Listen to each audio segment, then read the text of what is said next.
नमस्कार चाषी भाई माने मु राजेश स्वागत करुच्ची आउ एक नुआ वीडियो रे। आज आम नहीं आसीचु चाषी भाई मान प्रथम पसंद कोबोटा DC68G हार्वेस्टर किंग जहाँ एबे सेकेंड हैंड अवेलेबल अच्छी।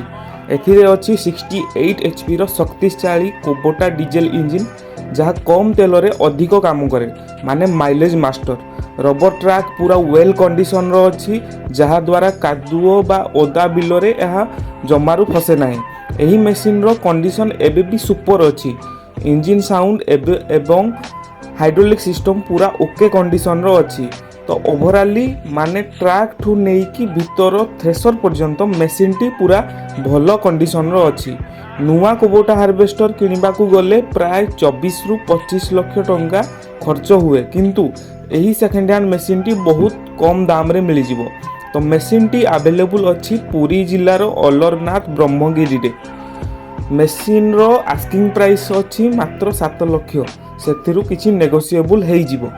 अधिक सूचना पाई आपण कांटेक्ट करि परिबे स्क्रीन रे दे जाइतिबा नंबर रे।